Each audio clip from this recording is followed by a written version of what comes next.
بسم الله الرحمن الرحيم.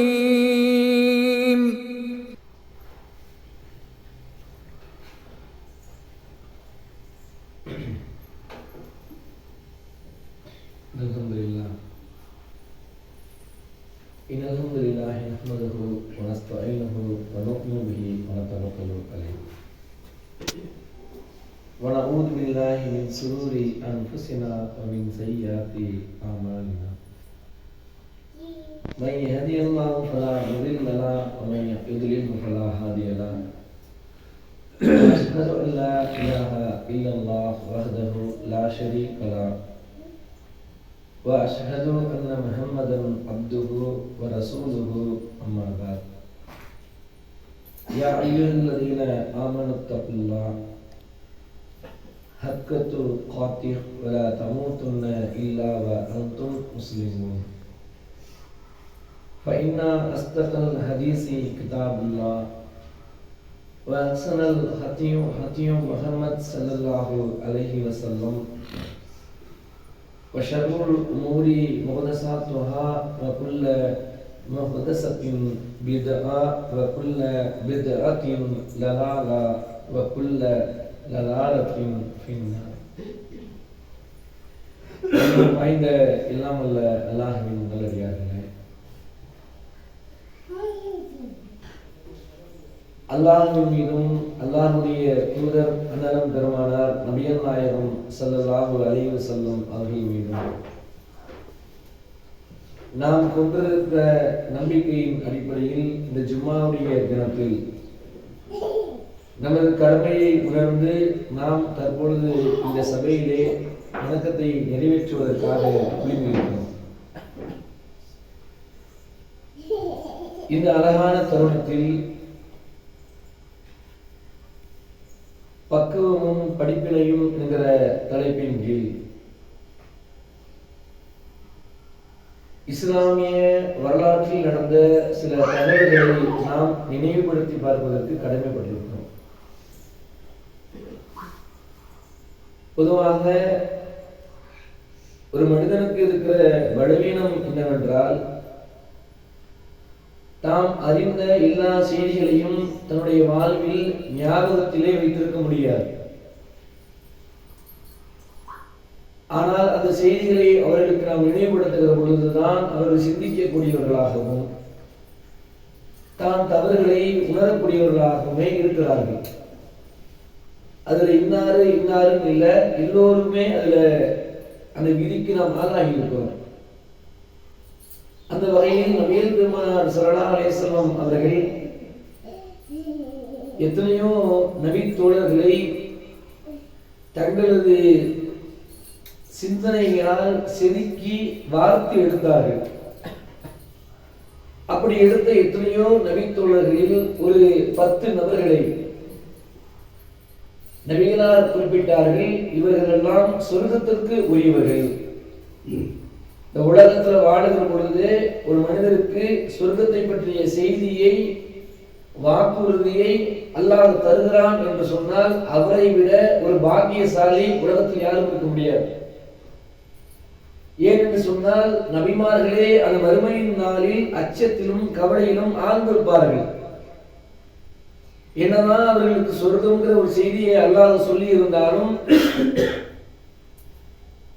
அந்த நிலையில் அவர்களுக்கான பயம் என்பது கூடுதலாகவே இருக்கும் என்பதை திருமறை குர்ஆனே குறிப்பிடுகிறது. ஆனால் 10 பேர் ரசூலுல்லாஹி ஸல்லல்லாஹு அலைஹி வஸல்லம் இன்னார் ஒரே நேரத்தில், ஏதோ ரசூலுல்லாஹி ஸல்லல்லாஹு அலைஹி வஸல்லம் 10 நாள் ஒரு வருஷத்துல அந்த 10 பேர் சொல்லல. ஒரு உரை நிகழ்த்துகிற பொழுது உட்கார்ந்து இருக்கிற சபையில் இருக்கிற அந்த 10 பேரையும் பார்த்து இன்னார் இவர்கள் எல்லாம் சொர்க்கத்திற்குரியவர்கள் என்று சொன்னார்கள். அப்படிப்பட்ட அந்த சஹாபாக்கள் இடத்துல இருந்த சில ஸ்பெஷலான முக்கியத்துவம் வாய்ந்த குணங்களை எல்லாம் நாம் ஒரு கணம் பரிசீலிக்க வேண்டும். நம்மிடத்திலும் அந்த குணம் ஏன் இல்லாமல் போனது என்று கவலைப்பட வேண்டும். அந்த குணத்தை நாம் ஏற்படுத்திக் கொள்வதற்கு முயற்சிக்க வேண்டும். அந்த வகையில் நாம் தற்பொழுது பார்க்க இருக்கிற ஒரு நபித்தோழர் அபு உபைதா இப்னு அல் ஜர்ராஹ் ரலியல்லாஹு அன்ஹு. பெரும்பாலும் பலருக்கு தெரியாது. நமக்கு தெரிஞ்சவங்கலாம் யாருன்னா அபூபக்கர் சித்திக் ரலியல்லாஹு அன்ஹு தெரியும், உமர் ரலியல்லாஹு அன்ஹு தெரியும், உஸ்மான் ரலியல்லாஹு அன்ஹு தெரியும், அலி ரலியல்லாஹு அன்ஹு தெரியும், அபூ தல்ஹா ரலியல்லாஹு அன்ஹு தெரியும், அபூ ஹுரைரா தெரியும். இப்படித்தான் பலருடைய நபித்தோழர்களுடைய பேர் நமக்கு திரும்ப திரும்ப சொல்லப்பட்டிருக்கிறது, நாம் நினைவுபடுத்தி வைத்திருக்கிறோம். ஆனால் இந்த நபித்தோழர்களுடைய வரலாறு எப்படி பலர் பேசாமல் போனார்கள் என்று தெரியவில்லை. அவ்வளவு வாழ்க்கையின் தத்துவங்களை எல்லாம் தன் வாழ்க்கையில் நடைமுறைப்படுத்தி நபிகளார் இடத்துல நற்சான்று வாங்கிய ஒரு மனிதர். நபிகள் நாயகம் ஸல்லல்லாஹு அலைஹி வஸல்லம் சபையில் அமர்ந்திருக்கிற பொழுது மக்கள் இடத்துல அறிவு பண்றாங்க. ஒரு மனிதர் கைகளில் செருப்போட வருவாரு, காலில் அணிந்திருக்க மாட்டாரு, கையில செருப்பு எடுத்துட்டு வருவாரு. உங்கள யாராவது சொர்க்கத்தில் நடமாடக்கூடிய ஒருத்தவரை பார்க்கணும்னு நினைச்சீங்கன்னா அவரை பாருங்க. எல்லா சகாபாக்களும் அப்படியே வியந்து போய் காத்திருக்கிறாங்க. சொர்க்கத்தில் நடப்பாராம், அப்படிப்பட்டவர் யார் வருவா அப்படின்னு முதல் நாள் காத்திருக்கிறார்கள். ஒரு நபித்தோழர் உள்ளே வந்து உட்கார்றாங்க. எல்லாரும் அவரை பார்த்துட்டு அப்படியே திகைச்சு போய் அமைதியாக அமர்ந்திருக்கிறாங்க. இரண்டாவது நாள் மீண்டும் நபிகளார் சொல்கிறார்கள், சொர்க்கத்துல நடமாடுகிற ஒருத்தர் நீங்க பார்க்கணுமா, இப்ப வருவாரு, நீங்க பாருங்கிறாங்க. சஹீஹ் முஸ்லிம்ல வரக்கூடிய செய்தி. மீண்டும் அதே மாதிரி அவர் வர்றாரு. உடனே சஹாபாக்கள் திகைச்சு போறாங்க, இன்னைக்கு அவர்தானா அப்படின்னு. மூன்றாவது நாள் நபிகளார் சொல்கிறார்கள், ஒருத்தர் வருவாரு, கையில செருப்படுத்தி வருவாரு, சொர்க்கத்தில் நடமாடக்கூடிய ஒருத்தர் நீங்க பார்க்கணும்னு ஆசைப்பட்டீங்கன்னா அவரை பாருங்க. உடனே மூன்றாவது நாளும் பார்க்கிறார்கள், அவரே வர்றாரு. சஹாபாக்கள் யாரும் அவர்கிட்ட பேசல, என்ன விஷயம்ன்றதே அவர்கிட்ட சொல்லல. மாறாக ஒவ்வொருத்தரும் அப்படியே சிந்திக்கிறார்கள், அவர்கிட்ட என்ன ஸ்பெஷல், ஏன் அல்லாஹ்வுடைய தூதர் ஸல்லல்லாஹு அலைஹி வஸல்லம் அவர்கள் நமக்கெல்லாம் சொல்லாத ஒரு அற்புதமான வார்த்தையை அவருக்கு ஏன் சொன்னார். உடனே அலி ரலியல்லாஹு அன்ஹு அவர்களும் இன்னொரு நபித்தோழர் அம்ர் இப்னு ஆஸ் ரலியல்லாஹு அன்ஹு அவர்கள் ரெண்டு பேரும் என்ன யோசிக்கிறாங்கன்னா, எப்படியாவது அவர்கிட்ட போய் நம்ம கேட்கணும். அரபுகிட்ட ஒரு வழக்கம் என்னன்னா, விருந்துக்கு வாலண்டியராகவே கேட்பாங்க சிலர். அப்படி இருக்கிற அந்த காலகட்டத்துல அந்த சஹாபிட்ட போய் கேட்கிறாரு அம்ர் இப்னு ஆஸ் ரலியல்லாஹு அன்ஹு அவர்கள், நான் உங்களுடைய வீடுகளில் 3 நாள் விருந்தாளியாக என்னை நீங்கள் ஏற்றுக்கொள்வீர்களா? உடனே அந்த சஹாபி சொல்றாரு, வாங்க, என்ன எப்படி இருக்கீங்க? 3 நாளும் அவருடைய வீட்டிலே வாழ்கிறார். அவர் ஃபஜ்ர் எந்திரிக்கிறதுக்கு முன்னாடி இவர் முதல்ல எந்திரிக்கிறார். யாரு? அம்ர் இப்னு ஆஸ் ரலியல்லாஹு அன்ஹு அவர்கள் எந்திரிச்சிட்டு பார்க்கிறாரு, அவரை விட நம்ம முதல்ல எந்திரிக்கிறோம், நம்ம பள்ளிவாசலுக்கு முதல்ல போறோம், அவர் பின்னாடி தான் வர்றாரு, என்னவா இருக்கும்? ஃபஜ்ர்ல ஒன்றும் விஷயம் இல்லை. அடுத்து நொகரு, அசரு, மக்ரிபு, இஷா எல்லா வக்துகளையும் பார்க்கிறாரு. எல்லா வக்துக்கும் முதல்ல போறவர் அம்ர் இப்னு ஆஸ் ரலியல்லாஹு அன்ஹு அவர்கள் தான். எந்த சஹாபியை சொர்க்கவாதின்னு சொன்னாரோ அவரு எப்போ போல எந்த வக்து நேரமோ அந்த வக்துக்கு வர்றாரு. சரி, வேற ஏதாவது தர்மம் பண்றாரா அப்படின்னு வீட்டு வாசல்ல உட்கார்ந்து இருந்து இவர் தர்மம் பண்றாரு, எவ்வளவு பண்றாரு, யாருக்கு பண்றாரு, எல்லாத்தையும் பார்க்கிறாரு. 3 நாள் முடிகிறது, ஒன்னே கண்டுபிடிக்க முடியல. உடனே அம்ர் இப்னு ஆஸ் ரலியல்லாஹு அன்ஹு அவர்கள் அந்த சஹாபியுடைய கைகளை பிடித்து கேட்கிறார், நான் உங்களை வீட்டுக்கு வந்தது ஒரு காரணத்துக்காக தான் வந்தேன். ஏதோ உணவு தேவைக்காக நான் வரல, அல்லாஹ் எனக்கு போதுமானவன், நல்ல ஒரு நிலையை வச்சிருக்கிறான்.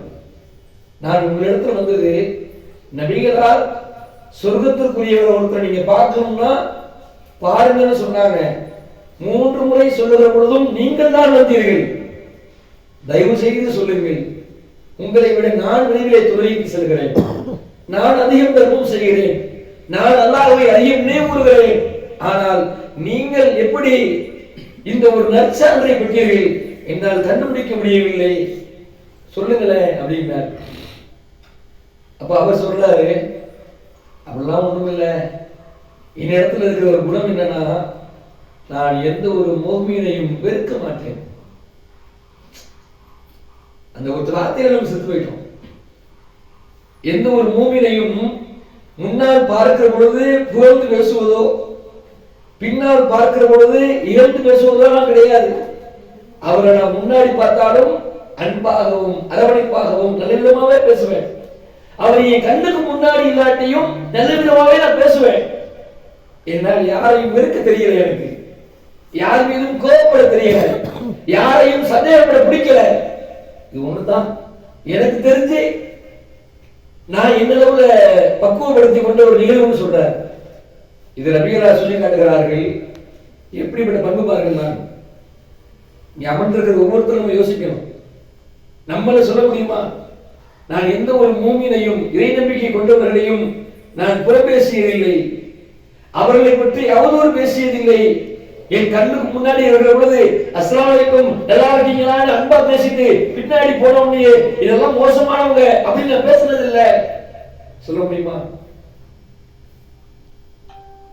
என்னுடைய அறிவுக்கு நம்ம எல்லாரும் தோத்து போயிருவோம்னு தோணுது. இதை கேட்ட அந்த சகாபி கலனிக்கிட்டே போறாரு. இப்படி ஒரு பண்பா? நஜ்ரானுடைய பகுதியிலிருந்து கிறிஸ்தவ மக்கள் முபாஹலா முதல்ல முபாஹலா அப்படிங்கிற விஷயம் நடப்பதற்கு காரணம் என்னன்னா, வேதக்காரர்கள் அல்லாஹ்வுடைய தூதர் ஸல்லல்லாஹு அலைஹி வஸல்லம் ஏற்றுக்கொள்ளவில்லை. அன்னைக்கு இருந்த அந்த யூத கிறிஸ்தவர்கள் அவங்க என்ன பண்றாங்கன்னா, நபிகளாரை எப்படியாவது பொய்ப்படுத்தி விட வேண்டும். 2 பேர் வர்றாங்க. அல்லாஹ்வுடைய தூதர் ஸல்லல்லாஹு அலைஹி வஸல்லம் சபைக்கே வந்து, உங்களுக்கும் எங்களுக்கும் முபாஹலா வைத்துக் கொள்ளலாம், நீங்கள் நம்பக்கூடிய இந்த குர்ஆன் தான் இறைவேதம் என்று இருக்குமானால் நீங்க அல்லாஹ்வுடைய சாபத்தை கேளுங்க, நாங்க நம்பக்கூடிய எங்க ஈசா நபி தான் எங்கள் இறைவனின் மகன் நாங்க நம்புறோம், அவர் கொண்டு வந்த இன்ஜீல் தான் வேதம் நம்புறோம், அப்படின்னா நாங்க அல்லாஹ்வுடைய சாபத்தை கேட்கிறோம் அப்படிங்கிற மனநிலையில வர்றாங்க.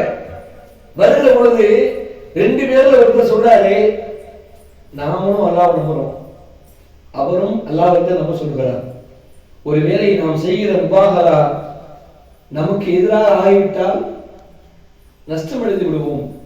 ஆகையினால இங்கே முபாஹலாவை கேட்க வேண்டாம், அந்த முகமதை நாம் பார்த்து விட்டால் எங்கள் சந்தேகங்களுக்கு பதிலளிங்கள்னு கேட்போம் அப்படின்னு வர்றாங்க. வரும்போது ஒரு எண்ணம், ஊருக்கு நெருங்கின உடனேயே முபாஹலாவை எண்ணத்தை மாற்றிக் கொண்டார்கள். வந்தவங்க கேட்கிறாங்க, எங்க ஊர்ல பாதிரிமார்கள் கிறிஸ்தவர்கள்லாம் பெரும்பாலான மக்கள் இருக்கிறோம், அதிகமான செல்வம் எங்களுக்கு இருக்கு, எங்களுக்கு சத்தியம் என்னன்னு தெரியும், எது உண்மையான மார்க்கம்னு நாங்க விளங்கணும் அப்படின்னா உங்கள இருந்து ஒருத்தரை கொடுங்க. நீங்க அந்த ஒருத்தர் எப்படி இருக்கணும்னா, ஏதோ அவருக்கு சில விஷயங்கள் தெரியும் அப்படி அனுப்பிடாதீங்க, நம்பிக்கைக்குரியவர், நீங்க யாரை நேசிப்பீர்களோ யாரு சரியா பதில் கொடுப்பாங்கன்னு சிந்திக்கிறீங்களோ அவங்க அனுப்பி வைங்கிறாங்க. கேட்கும் போது விவரமா கேட்கிறாங்க, ஏப்ப சாப்பியா அனுப்பிடாதீங்க, அங்க கேட்கிற கேள்விக்கெல்லாம் பதில் சொல்ற மாதிரி ஆளா இருக்கும் அப்படின்னு உடனே நபிகளார் சொன்னார்கள், உங்களுக்கு நான் ஒருத்தர் அனுப்பதான் போறேன், நாளை நான் அறிவிக்கிறேன், அந்த மனிதர் அமீன் நம்பிக்கைக்குரியவராக இருப்பார். எந்த அளவுக்கு என்று சொன்னால், என் சமூகத்து ஒட்டுமொத்த சமூகத்திலையும் அவர் ஒருத்தர் தான் நம்பிக்கைக்குரியவர். எப்படி இருக்கும்? யாருன்னு சொல்லல, சபையில அபூபக்கர் சித்திக் ரலியல்லாஹு அன்ஹு இருக்கிறார்கள், உமர் ரலியல்லாஹு அன்ஹு இருக்கிறார்கள், ரொம்ப ரொம்ப டாப்பான தியாகிகள் எல்லாம் அமர்ந்திருக்கிறாங்க, அல்லாஹ்வுக்காக தன்னை அர்ப்பணிக்கக்கூடிய ஷஹீதுகள் அங்கே அமர்ந்திருக்கிறார்கள். நபிகளார் சொன்ன ஒற்றை வார்த்தை அமீன் மூமினின், மூமின்களுக்கெல்லாம் ஒரு அமீன் நம்பிக்கைக்குரிய ஒருத்தர் இருக்காரு, அவர் அனுபவம் உங்களுக்கு. எல்லாரும் வீட்டுக்கு போயிட்டு மறுநாள் பஜருக்கு வரும்போது ஒவ்வொருத்தரும் உமர் ரலியல்லாஹு அன்ஹு அறிவிக்கிறார்கள், நான் எண்ணிக்கொண்டிருந்தேன் அல்லாஹ்வுடைய தூதர் என் பெயரை சொல்ல வேண்டும் என்று. சமுதாயத்திலேயே நம்பிக்கைக்குரியவர்களா நான் எந்த அளவுக்கு இருக்கணும்? உமர் ரலியல்லாஹு அன்ஹு சொல்றார்கள், நான் அந்த தரத்தில் இருப்பேன் என ஆசைப்பட்டேன், நபிகளார் என்னுடைய பெயரை சொல்லிவிட மாட்டார்களா என்று ஏங்கிக் கொண்டிருந்தேன். இது அவருக்கு மட்டும் இல்ல, எல்லாருக்கும் ஆசை இருந்துச்சு. சபையில உட்கார்ந்து ஒவ்வொருத்தரும் எட்டி பாக்குறாங்க, நான் வந்துட்டேன், நீங்க தேர்தல் ஒரு நாடா இருந்தா எங்க இங்க வரலையேன்னு சொல்லி விட்டுறக்கூடாது அப்படின்னு சொல்லிட்டு ஒவ்வொருத்தரும் நபிகளாரையே பார்த்து கொண்டிருக்கிறார்கள் எட்டி. அப்பொழுது நபிகளார் சொன்னார்கள், நான் உங்களுக்கு வாக்குறுதி கொடுத்திருந்தேன், நஜ்ரான் வாசிகளே, இதோ இந்த சமுதாயத்திலேயே நம்பிக்கைக்குரியவர் என்று ஒருத்தர் இருக்கிறார், என் நேசத்திற்குரியவர், நான் அவரை ரொம்ப நம்புறேன், அழைத்து செல்லுங்கள். அபூ உபைதா இப்னு ஸர்ரா என்று சொன்னார்கள். சஹாபாக்கள் எல்லாம் திகைத்து விட்டார்கள். வாழ்ந்த வாழ்க்கை பெரிய கோடிகளுக்கு அனுமதி கிடையாது, உண்மையா இருக்கும். ஏழ்மையாக இருந்தாலும் செல்வத்தில் இருந்தாலும் ஆடம்பரம் இருந்தாலும் ஒரு மனிதன் எப்படி வாழ வேண்டும் என்று அல்லாஹ் விரும்புகிறானோ, ஒரு மனிதனுடைய உள்ளம் எப்படி இருக்க வேண்டும் என்று இறைவனும் இறை தூதரும் கற்றுக் கொடுத்தார்களோ, அதற்கெல்லாம் ஒரு நற்சான்றாக அவர் வாழ்ந்தார். சஹாபாக்கள் சொன்னாங்க, உண்மையில் நம்பிக்கைக்குரியவர்கள். அதான் கவனிக்கணும். சொன்ன எல்லாருமே அவர்கிட்ட போய் என்னது பார்த்தாங்க, அப்படி சொல்லல. சஹாபாக்கள் அறிவிக்கிறார்கள், உண்மையில் இறை தூதர் உண்மையே உரைத்தார். அதுக்கு பெயரை சொல்றதுக்கு முன்னாடி வரைக்கும் நானா இருக்கும் ஆசைப்பட்டாங்க. பேரை அறிவித்த மாத்திரமே எல்லோரும் ஒருமனதாக ஏற்றுக்கொண்டார்கள். அல்லாஹ்வின் தூதர் உண்மையே சொல்லி இருக்கிறார் அப்படின்னா அவர் ரசூலுல்லாஹ்வுக்கு மட்டும் வாழல, எல்லா மூமின்களுக்கும் அல்லாஹ் வாழ்ந்திருக்கிறார். கொஞ்சம் யோசிச்சு பாருங்க. இங்க நம்ம யாருக்காவது நச்சாண்டு கொடுப்பாங்களா? எனக்கு கொடுப்பாங்களா? உங்களுக்கு கொடுப்பாங்களா? நம்ம யோசிச்சு பார்க்கணும், என்ன வாழ்ந்துட்டு இருக்கிறோம்? ஏன் வாழ்க்கை நாசமா போயிருச்சு? ஏன் பிற மக்கள் எல்லாம் நம்மை பற்றி தவறாக பேசுகிற அளவிற்கு நாம் தவறாக வாழ்ந்தோம்? அப்படி தவறாக வாழ்ந்ததை எதை சாதித்தோம்? அடுத்து நபிகள் நாயகம் ஸல்லல்லாஹு அலைஹி வஸல்லம் இந்த குர்ஆனை மனனம் செய்கிற விஷயத்துல, இன்னைக்கெல்லாம் குர்ஆன் நம்ம கையில கொடுத்தனால தான் என்னவோ வேலையும் தெரியல. நீங்க அல்லாஹ்வுடைய வார்த்தையை தெரிஞ்சுக்கணும்னா இங்க இருந்து பிரயாணம் பண்ணி போய் ஒரு வசனத்தை கத்துட்டு வாங்கினா கூட நம்ம கத்துட்டு போல. இந்த குர்ஆன் அல்லாஹ் இலகுவா கையில கொடுத்துட்டாங்க, நமக்கு பார்த்து தான் படிச்சு கிடக்கணும் தவிர நம்ம மனனம் பண்ண முடியாது தானே. அதோட மதிப்பு நமக்கு இன்னும் உள்ளத்துல தாங்கல தானே. ஒரு இறைவனுடைய வார்த்தைனா எப்படி இருக்கணும்? இது இறைவனுடைய வார்த்தை, நான் எனக்கு நினைவு பண்ணணும். நான் ஒரு தவறு செய்யும் பொழுது அந்த வார்த்தையை கருண்டாடி நிற்கணும். என் உள்ளம் தவறான எண்ணங்களை தூண்டுகிற பொழுது அந்த இறை செய்தி எனக்கு ஒரு பக்குவத்தை கொடுக்கணும். அப்படிதான் இருக்கணும். நபிகள் நாயகம் ஸல்லல்லாஹு அலைஹி வஸல்லம் அவர்கள் ஒரு சிறு கூட்டத்தை குர்ஆனை கற்ற மக்களாக வைத்திருந்தார்கள். அதுல ரொம்ப டாப்ல வந்தவர் இந்த அபூ உபைதா இப்னு ஜர்ராஹ் ரலியல்லாஹு அன்ஹு. அல்லாஹ்வுடைய தூதர் ஸல்லல்லாஹு அலைஹி வஸல்லம் அவர்கள் உஹதுடைய போர்க்களம் ரசூலுல்லாஹ் முடிக்கணும்னு திட்டம் போட்டு வந்தார்கள். அதுக்கான வாய்ப்பை அதிகமாகவும் அனுபவித்தார்கள் எதிரிகள். உஹதுடைய மலையில ஏறிட்டாங்க. நம்ம எல்லாருக்குமே தெரியும், இறை தூதருடைய தலைக்கவசம் தலையில் இருந்தபடியே எதிரிகள் வாளால் ஓங்கி அடித்தார்கள். தலைக்கவசம் உடைந்தது. உடைந்ததோடு நிக்கல, அல்லாஹ்வுடைய தூதருடைய ஸல்லல்லாஹு அலைஹி வஸல்லம் கடவாய்கள் உடைந்து ரத்தம் ஓடும் போதே ரசூலுல்லாஹ் மயங்கிட்டாங்க. மயங்கின பிறகு அவரோடு இருந்தவர் அபூ தல்ஹா ரலியல்லாஹு அன்ஹு, அபூபக்கர் சித்திக் ரலியல்லாஹு அன்ஹு வேகமா ஓடி வந்து அதை சொல்லுகிறார், அல்லாஹ்வுடைய தூதருடைய முகத்தில் தலைக்கவசம் உடைந்து அதனுடைய ஆணிகள் கண்ணுக்கு கீழே சுருங்கி இருந்தது. இறை தூதர் விழிப்பதற்கு முன்பதாக அதை நாங்கள் எடுத்துவிட வேண்டும் என்று எண்ணினோம். அப்பொழுது நான் தான் அருகில் சென்று அந்த கவசத்தை எடுப்பதற்கு அவருக்கு வலிக்காமல் இருக்கணும். மயங்கி இருக்கிறாரு, பல்ஸ் இருக்கு, உயிர் இருக்குது, ஆனா நம்ம எடுத்தது தெரியக்கூடாது அப்படின்னு நினைச்சிட்டு பக்கத்துல போகிற பொழுது ஒரு மனிதர் சொல்கிறார், அபூபக்கரே, அல்லாஹ்விற்காக அந்த வாய்ப்பை எனக்கு விட்டுக் கொடுங்கள், நான் அந்த கவசத்தை அவருடைய முகத்திலிருந்து வெளியேற்றுகிறேன். ரொம்ப ஆழமா பதிஞ்சிருச்சு. கண்டிப்பா அல்லாஹ்வுடைய தூதருக்கு வலிக்க ஆரம்பிச்சிடும். இறை தூதருக்கு அந்த வலி தெரிவதற்கு முன்பதாக அதை எடுத்துடணும். அவர் மயங்கி இருக்கிறாரு. கேட்கிறார் அந்த நபித்தோழர் தான் அபூ உபைதா இப்னு ஜர்ராஹ் சொல்லுகிறார்கள், நான் அபூபக்கர் இடத்துல வேண்டி கேட்டேன், அல்லாஹ்வா விட்டுருங்கன்னு. அவர் விலகினாரு. நான் வேகமாக அந்த ஆணியை எடுப்பதற்கு எனது கரங்களால் எடுக்க முடியவில்லை, மாறாக அதை எடுப்பதற்காக எனது பற்களை நான் பயன்படுத்தினேன். ஒரு ஆணியை உருவுகிற பொழுது என் பல்லும் கீழே விழுந்து விட்டது. இந்த பக்கம் இருக்கிற ஆணியை எடுப்பதற்கு நான் முன்முறை பொழுது அபூபக்கர் நான் எடுப்பேன் என்றார். மீண்டும் அவரிடத்துல கேட்டேன், அல்லாஹ்வுக்காக விட்டு கொடுங்க. அல்லாஹ் குர்ஆன்ல சொல்றான் பாருங்க, அன்-நபியு அவுலா பில் முஃமினீன் மின் அன்ஃபுஸிஹிம். இந்த நபி உங்களது உயிரை விட உங்களுக்கு மேலானவர். நேசம்னா அப்படி இருக்கணும். நேசம்னா எனக்கு பிடிக்கும், பிடிச்ச மாதிரி நடந்துக்குவாரு, அதனால நேசிச்சேன். இப்போ அப்படி இல்ல, அதுவா நேசம்?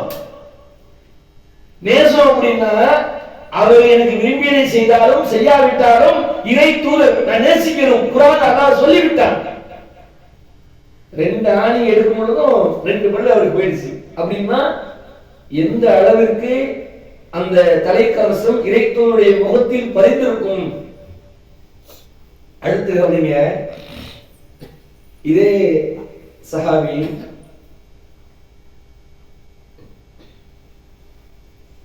அவருடைய வாழ்க்கையில் அந்த பக்குவம் நமக்கு எவ்வளவு முக்கியங்கிறதுக்கு நான் சொல்ல வரேங்க. அல்லாஹ்வுடைய தூதர் ஸல்லல்லாஹு அலைஹி வஸல்லம் கலந்து கொண்ட எல்லா போர்கள்லையுமே ஆப்சென்ட் ஆகாம, அந்த போருக்கு போகாம எல்லாத்தையும் கலந்துகிட்ட ஒரு நபித்தோழர் இவர்.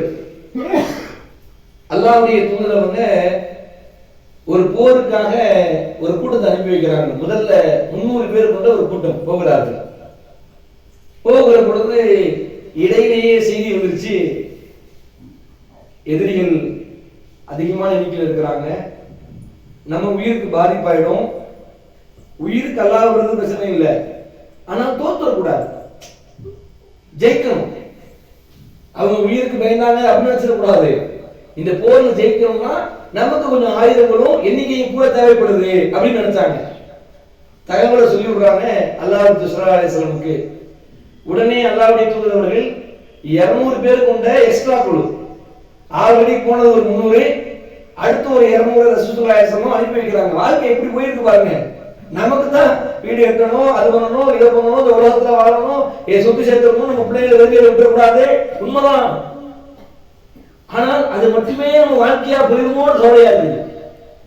அன்னைக்கு எப்படின்னா எப்படியாவது இஸ்லாத்தை உண்மையை சேர்த்துக்கணும், அல்லாஹ்வுடைய பாதையில நம்ம உயிர் பிரியணும், ஒருபோதும் இந்த உலகம் நிரந்தரமானது அப்படின்னு நம்ம உள்ளம் சொல்லிடக்கூடாது, வழிபோக்கனை கூட வாழ்ந்துட்டு போயிடணும்னு நினைச்சாங்க. இல்லைன்னா முடியுமா? டக்குனு 200 பேர் எப்பா ஆள் பக்கலையாப்பா கிளம்புப்பா அப்படின்னு டக்குன்னு ஓடுறாங்க எல்லாரும். அப்படி ஓடுகிற பொழுது நபிகளார் ஒரு தளபதியை நியமிக்கிறார்கள். அவர் தான் இந்த அபு உபைதா அபு ஸர்ரா ரலியல்லாஹு அன்ஹு. இங்க போனார்ல, பக்குவத்தை பாருங்க. சிறந்த போர் வீரர். அங்கே ஆல்ரெடி இருக்கிறது இன்னொரு நபித்தோழர் போர் வீரரா இருக்கிறார்.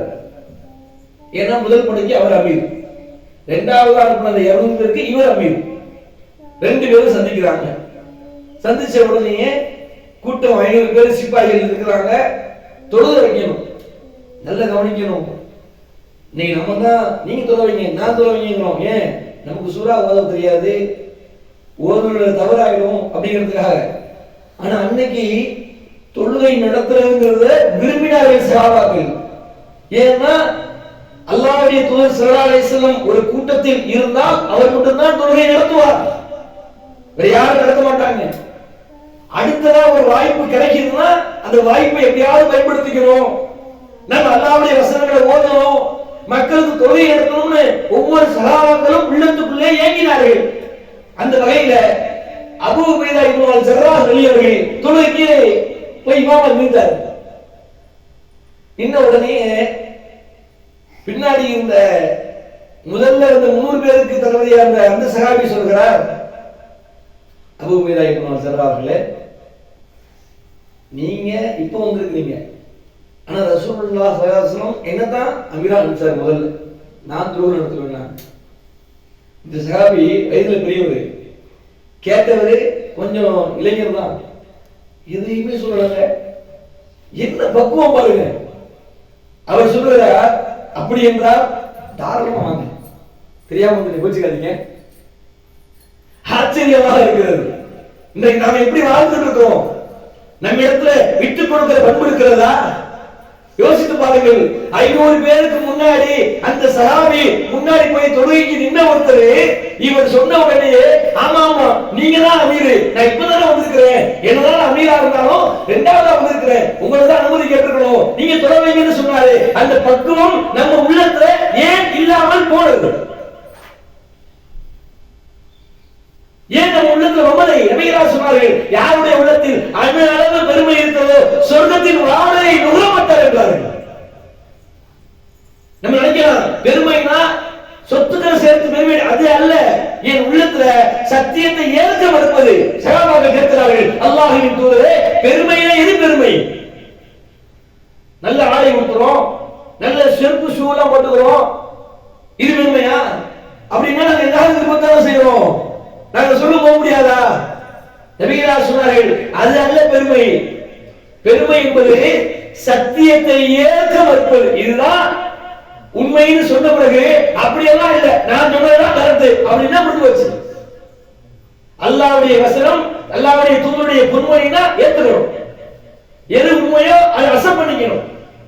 அடுத்து நபிகளா சொன்னார்கள், மக்களை கேவலமாக மதிப்பது, அவன் ஆசிரியர் கேட்கட்டும், ஏழ்மையில இருக்கட்டும், பரம பிச்சைக்காரனா இருக்கட்டும், பிரச்சனை இல்லை. மனிதனை மனிதனாக பார்க்கணும்.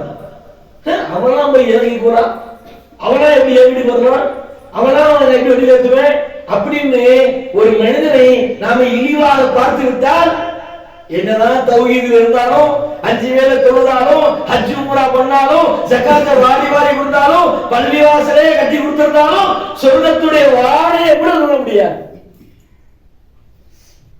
அந்த நிலையிலிருந்து அல்லாஹ் நம்மை பாதுகாக்கணும். இவரிடத்துல ஒரு உதாரணம்.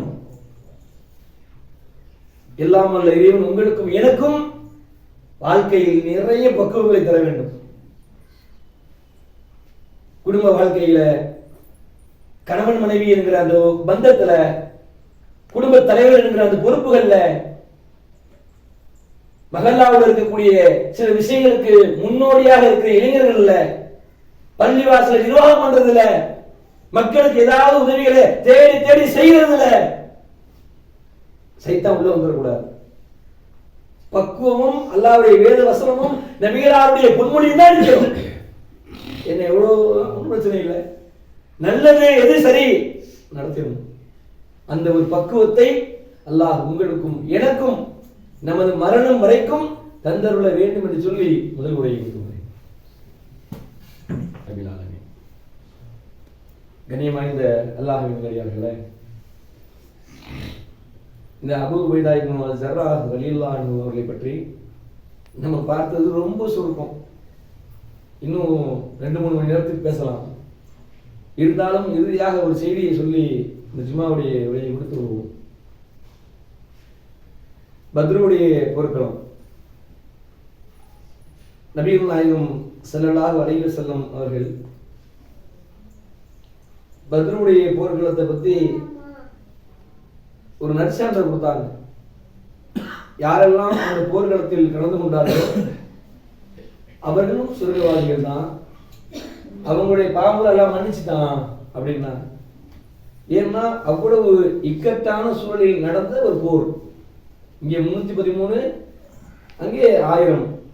ஒருத்தர் 3 பேரை வீழ்த்தணும் அப்படின்னா எந்த அளவுக்கு திடகாத்திரம் நம்மள்ட்ட இருக்கணும், எந்த அளவுக்கு மன வலிமை. திடகாத்திரம்னா உடம்ப பார்க்கும்போது கட்டுமஸ், அது இல்லை, உள்ளத்துக்குள்ள ஒரு வலிமை இருக்கணும்.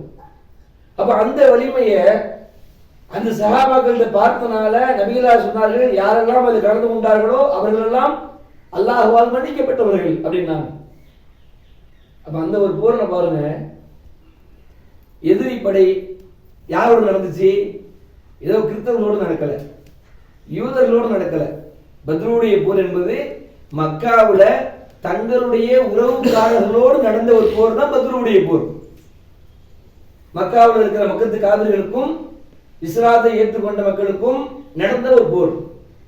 அந்த போர்ல எல்லாரும் ஒவ்வொருத்தரும் 3 பேரை வீழ்த்தணும் அப்படின்னு பிளான் பண்ணி சண்டை போட்டு இருக்கிறாங்க. இந்த அபூ உபைதா இப்னு அல்-ஜர்ராஹ் ரலியல்லாஹு அன்ஹு அவர்களும் அந்த களத்திலே இருக்கிறார்கள்.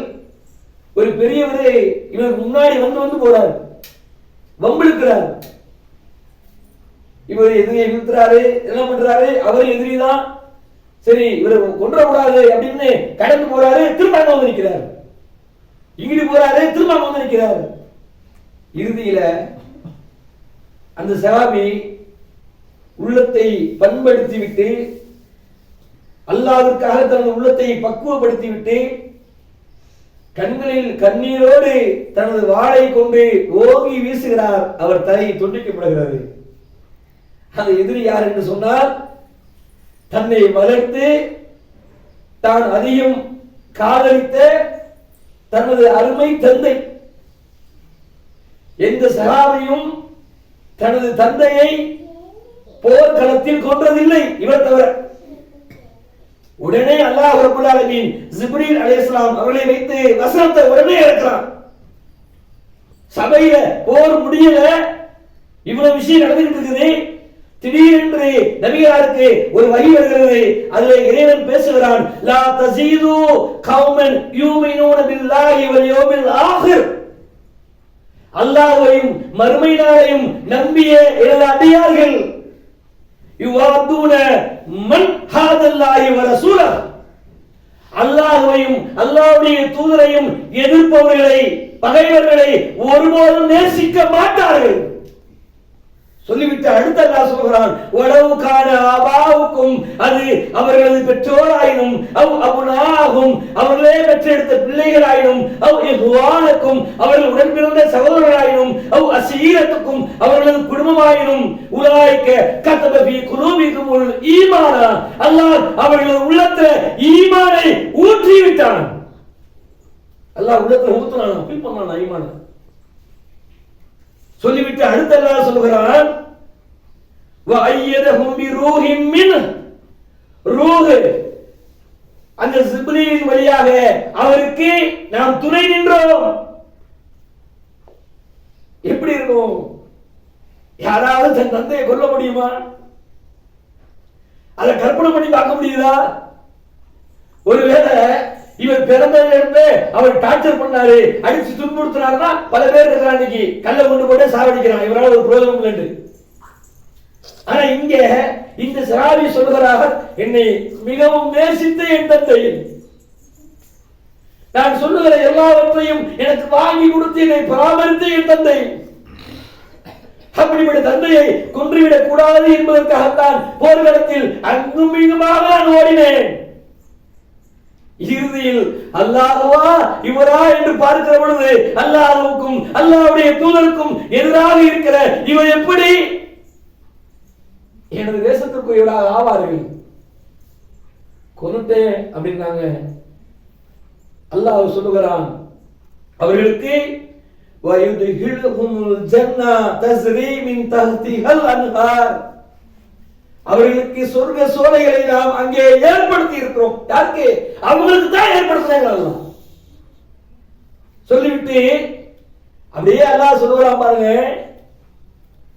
அவங்க யார் தெரியுமா? நம்ம ஒவ்வொருத்தரும் எங்க நான் என் மனைவிக்கு பிடிச்ச மாதிரி இருந்துடக்கூடாதா, என் பிள்ளைக்கு பிடிச்ச மாதிரி இருந்துடக்கூடாதா, என் பெற்றவங்க நல்ல பிள்ளையா இருந்துடக்கூடாதா, என் ஜமாத்துக்கு நல்ல ஒரு மனிதனா இருந்துடக்கூடாதா அப்படின்னு பிறருடைய நேசத்தை பெறுவதற்காக நாம் சில நேரங்களில் பாடுபடுகிறோம். உண்மை தானே? எல்லாருமே ஒவ்வொருத்தர நல்ல பேர் வாங்கணும் நினைக்கிறோம்ல. ஆனா இங்க அல்லாஹ் சொல்றான் பாருங்க, அவங்க யார் தெரியுமா? ரலியல்லாஹு அன்ஹும் வரலுவன், அவர்கள் அல்லாஹ்வை பொருந்திக் கொண்டார்கள், அல்லாஹ்வும் அவர்களை பொருந்திக் கொண்டான். சொல்லிவிட்டு இறைவன் பேசுகிறான், உலாயிக ஹிஸ்புல்லாஹ், கவனிக்க வேண்டிய வார்த்தை. அவங்க யார் தெரியுமா? ஹிஸ்புல்லாஹ், அல்லாஹ்வின் போர்படை. மலக்குமார்களை கூட நீங்க சொல்லுங்க, அல்லாஹ் நினைச்சானா மலக்குமாரை வச்சு ஒண்ணுமில்லாம ஆக்கிட்டு போயிருவோம். ஆனா அல்லாஹ் சொல்கிறான், அவங்க எல்லாம் ஹிஸ்புல்லாஹ் சொல்லல, இந்த நபித்தோழரை பார்த்து, இது போன்ற மக்களை பார்த்து சொல்கிறான், அவர்கள் உலாயிக ஹிஸ்புல்லாஹ், அல்லாஹ்வின் படை. அல்லாஹ் வந்துட்டா அதுக்கு மாற்றமா ஒரு எதை செஞ்சாலும் அவங்களுக்கு பிடிக்காது. சொல்லிவிட்டு இறைவன் பேசுகிறான், அலா இன்ன ஹிஸ்புல்லாஹி ஹுமுல் முஃப்லிஹூன், அறிந்து கொள்ளுங்கள், அல்லாஹ்வின் கூட்டத்தினரே வெற்றி பெறுவார்கள். போர் முடிச்சு எல்லாம் திரும்ப வர்றாங்க. அல்லாஹ்வுடைய கட்டி அணைக்கிறார்கள். அபூ உபைதா, என்ன ஒரு காரியம் செய்திருக்கிறாய்? அப்பதான் அபூ உபைதா இப்னு அல் ஜர்ராஹ் ரலியல்லாஹு தெரியும், அல்லாஹ் நம்மள வச்சு தான் இந்த செய்தியை அனுப்பி இருக்கிறான். நீ செய்த காரியத்தை பார்த்து இறைவனே சொல்லிவிட்டான், ஹிஸ்புல்லாஹ், இது அல்லாஹ்வின் படை.